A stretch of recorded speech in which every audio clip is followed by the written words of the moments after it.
Good morning. It's wonderful that we can continue to communicate in this manner. God is good. God is gracious to all of us. Last Sunday, we had a wonderful time of fellowship. I had a good and enjoyable time with you. I hope you also felt the same way as we meet online. Now, we want to schedule another session tonight at 8:30 p.m. And you will have received our instructions from us, or you can get it through your care group leaders. Now, there's a phrase that people use, touch wood, a phrase used to say that bad things will not happen to us, or bad luck go away. In Chinese, we have this phrase, they say, 百吉利是. It's the same. It says to me that, I don't want to have this problem to me. Now, the other day I was having dinner, and when I went to the restaurant, I was saying, I don't have a fever, I will not have a fever, and this lady said that to me. And it's strange, it's very funny. Now, by not speaking the problem or by ignoring the problem, we tend to think that the problem will go away. Life can be so unexpectedly, and many things can happen to us. Things will not go according to plan, and sometimes it goes the opposite direction and even turn bad. How should we respond? Many times, there are many times when bad things do happen to good people. As we face the effect of this pandemic, we see the inadequacies of our own faith. Many uncertainties, challenges will come in the next few months. We are prepared for 2-3 months, relying on our reserves we have saved. But what happens if the problem is prolonged and we continue to run our reserves to the end? If this happens, am I prepared to face this? Now, what are you expecting God to do in your life? This may be the key to operate and live in this environment. Now, if I turn to Matthew chapter 9, verse 29, it says this: according to your faith, be it done to you. We tend to get what we expect out of life. Faith is the determining factor for our lives. We tend to see what we expect to see. We tend to hear what we expect to hear. We tend to feel and the way we expect to feel. We accomplish what we expect, what we're going to accomplish. Now, this is the law of faith. God says you get to choose. When you see yourself as an overcomer, you will become an overcomer. If you think you are defeated, you will not survive. Now, faith is something hard for us to describe. There are several verses. The fundamental one is found in Hebrews 11 verse 1. It says this: now faith is the assurance of things hoped for, the conviction of things not seen. You see, faith is calling out something into reality from the intangible. It's not a magic trick, but a conviction of the power of God. In verse 6 later, it says this: without faith, it is impossible to please God. We can do the right thing and still not be pleasing to God, since it is done not by having faith in Him. Somehow, our lives need to lift out the expectancy of His presence and power of God. And in Romans chapter 14 verse 23, everything that is not from faith is sin. How then shall we live? The disciples were struggling with this question of faith in Luke chapter 17 verse 5. And they say, we need more faith. So we need more faith in our life. If faith pleases God, I want to have more faith. If faith is what makes my life rewarding, fulfilling, and confident, I want more of it. And how does God build my faith? In order to increase my faith, God will put our faith to the test. Faith is like muscles. We build muscles through exercise. In order to increase our faith, God will exercise our faith by testing it. There is no magic formula or like a medicine, a tablet that we can take to increase faith.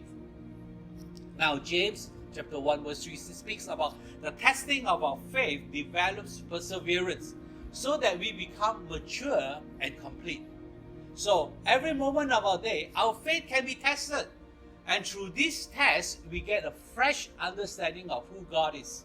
We experience His love, guidance, wisdom, provision, security, power, and even strength. And when the situation is impossible, God will make a way.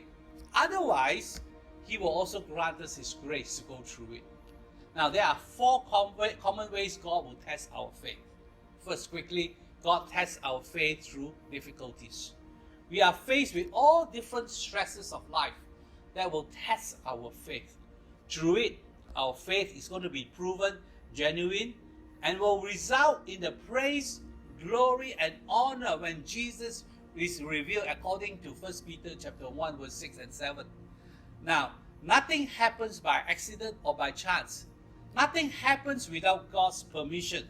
Our pain and disappointment becomes God's opportunity to show to us His divine plan and purposes. They are even much better and greater in its impact. You see, sometimes when we lost everything, then would I turn my thoughts and heart towards God. If life is easy, then it will not require faith.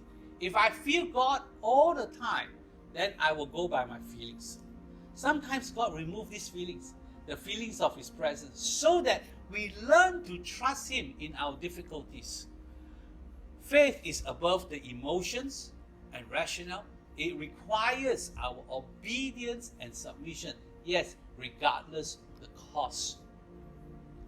As I turn to James chapter 1 verse 2 to 3, it says this, consider it pure joy. Wow. James is calling us to rejoice, be happy when we go through these difficulties. Why? Because I know God is with me and has a plan for us. God has a purpose for my life and will help me through. God's purpose is, of course, greater than the pain and difficulty I'm going through right now. If I want to live by faith, I must learn to rejoice continually. Now, I'm not saying that we are thankful for the problem, but rather to have a thankful heart while going through the problem. Furthermore, I don't want you to think that there's something wrong with our faith when there are problems in life. It's not that we lack faith, therefore we face problems. There will always be problems for everyone. It is how we deal with the problems that will define our relationship with God and the shaping of our character. Secondly, quickly, God tests our faith through demands. There are times God asks us to do things that seemingly look impossible. What is written in the Bible can be difficult for us to do, maybe impossible for us to follow and obey. Every time when God gives us an instruction through the Bible, a demand is placed upon our life, for it is a test. The test is this: am I going to trust God and do what is right? Or that I'm going to trust my own opinion, which is right in my own eyes? Many Bible heroes were told, do this. They had faith in God even though it does not make sense to them or impossible to them. There can be many times when God will ask us to do things that are impossible. He wants to grow our faith. Faith is often a risk. I cannot understand everything in advance. God is not interested in making our lives comfortable and easy, but rather to be useful servants that brings glory to His name. Third, quickly, God tests us through delays. If all our prayers were immediately answered, and if every prayer is automatically met and every problem instantly solved, then we really don't need faith in our lives. However, this is not true. We have to learn to wait. It goes against our human nature. We understand that, God has fixed time and appointment for things to happen.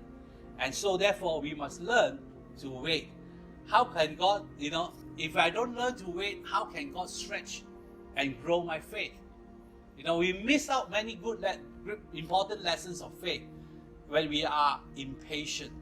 Too often we live in a world of instant satisfaction and instant gratification. The example is the Israelites left Egypt to go to the promised land. It took them 40 years. Although they can go straight direct, it takes 2 to 3 weeks. It took them so long because God is interested in growing their faith than anything else. Deuteronomy chapter 8 verse 2 tells us that God wants to see what is in their hearts. Isaiah 64 verse 4 tells us that God acts on behalf of those who wait for Him. Remember, while we are waiting, God is working. He works behind the scene into our hearts and to other people's hearts where we may not be able to see. Maybe you've been waiting for a long time. While you are waiting, God is working. And it may be just a test. He uses delay to test and build our faith. Fourth, God tests our faith through offerings and sacrifices. This may be your hardest challenge. It's not just about money and material possession. It's actually about our lives. We cannot give our lives to God until we are willing to give of our money and our material possession to Him. Remember, God says we are stewards of everything. Now, the tests are, how are we managing these financial and material resources? Giving is a difficult thing to do. We are conditioned to receive rather than to give. God tests us in our financial giving, especially when we ourselves are in financial need. This is where faith is tested in God's providence over our lives. Furthermore, there is a direct relationship between how I handle money and my spiritual depth, the spiritual depth of my life. In Luke chapter 16 verse 11, if you have not been trustworthy in handling worldly wealth, will God trust you with true riches? If I am not faithful in handling material wealth, He will not trust me with spiritual wealth, which is spiritual power. The fact is this: what I do with my money and my material possession really determines how much God can bless my life. Now, in conclusion, the goal today is this: to remind us that by faith and by His faithfulness, we will live for His glory regardless of the circumstances. Our faith will be tested and we will be stronger for a world that is desperately in need of help. Our faith in God will distinguish us from the people that live without God and have no hope or strength to carry on. Knowing that God is testing me, I am prepared when He comes. As our faith increases, we will be stronger as a people of God. These tests are showing that God is making us extraordinary people in these days. Do not be afraid of the difficult times and challenges ahead. When our faith is tested and found to be strong, God will shine through. I do believe we live in a supernatural times and that God's intervention in this world will bring glory to His name. Now, this is faith. Really, God bless you. May this word be upon your hearts this morning. Amen.